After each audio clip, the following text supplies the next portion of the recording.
I'm the developer of Linguistic Genomics, which was the first platform on which you could determine the intent of communication rather than the literal artifact of communication. But we've also used that technology for a number of other applications in defense and intelligence and finance, and most notably, in the early 2000s, my company was responsible for bringing down what was, at the time, one of the largest tax frauds in U.S. history. We maintained a series of inquiries into every individual, every organization, and every company that is involved in anything that either blurs the line of biological and chemical weapons or crosses that line in any of 168 countries. In 1999, there were 1 million patents digitized by IBM, and those 1 million patents were the first time human innovation had been put into an electronic digital searchable format. We took that information and we did a very simple exercise using our linguistic genomics technology, where I made the horrific assessment that approximately 1/3 of all patents filed in the United States were functional forgeries, meaning that while they had linguistic variations, they actually covered the same subject matter. In 1999, patents on coronavirus started showing up, and thus began the rabbit trail. March 2003. Panic grips Hong Kong as a deadly new virus sweeps through the city. In 2003, the Center for Disease Control saw the possibility of a gold strike, and that was the coronavirus outbreak that happened in Asia. They saw that a virus they knew could be easily manipulated was something that was very valuable, and in 2003 they sought to patent it. And they made sure that they controlled the proprietary rights to the disease, to the virus, and to its detection, and all of the measurement of it. We know that Anthony Fauci, that Ralph Baric, that the Center for Disease Control, and the laundry list of people who wanted to take credit for inventing coronavirus were at the hub of this story. From 2003 to 2018, they controlled 100% of the cash flow that built the empire around the industrial complex of coronavirus. The World Health Organization has officially named the novel coronavirus the novel coronavirus outbreak. The coronavirus The World Health Organization has declared a pandemic, an international public health emergency. While we know that the coronavirus manipulation started with Dr. Ralph Baric in 1999. The major characteristics of SARS, MERS, and SARS coronavirus 2, it's a good way for you... Ralph Baric is the researcher at the University of North Carolina, Chapel Hill, who's famous for his chimeric coronavirus research.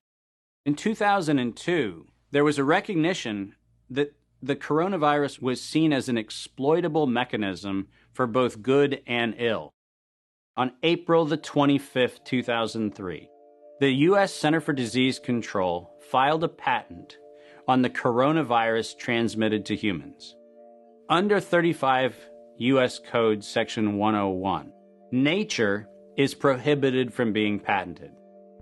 Either SARS coronavirus was manufactured, therefore making a patent on it legal, or it was natural, therefore making a patent on it illegal. If it was manufactured, it was a violation of biological and chemical weapons, treaties, and laws.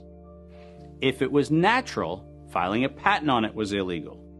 In either outcome, both are illegal. In the spring of 2007, the CDC filed a petition with the Patent Office to keep their application confidential and private. They actually filed patents on not only the virus, but they also filed patents on its detection and a kit to measure it.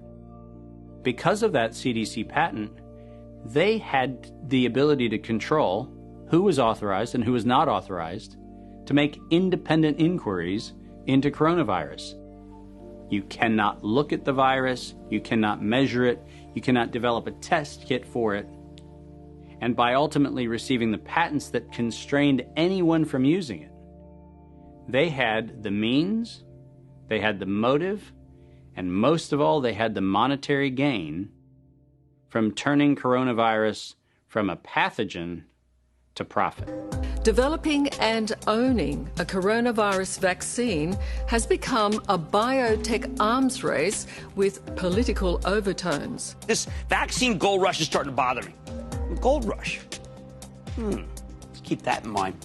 And so somewhere between 2012 and 2013, something happened. The federal funding for research that was feeding into places like Harvard, Emory, University of North Carolina, Chapel Hill, that funding suddenly became impaired by something that happened at the NIH, where the NIH got this little tiny moment of clarity and said, I think something we're doing is wrong. And in 2013, the NIH said, gain-of-function research on coronavirus should be suspended. The National Institutes of Health had a moral and social and potentially legal reason to object to research.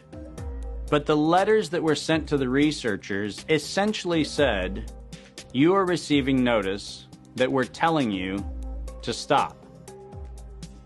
And now on the bottom of the page, we're going to clarify what stop means. Keep going. But when the heat gets hot in 2014 and 15, what do? You offshore the research. You fund the Wuhan Institute of Virology to do the stuff that sounds like it's getting a little edgy with respect to its morality and legality. But do you do it straight way? No. You run the money through a series of cover organizations to make it look like you're funding a U.S. operation, which then subcontracts with the Wuhan Institute of Virology. The U.S. could say, China did it. China could say, the U.S. did it. And the cool thing is, both of them are almost telling the truth.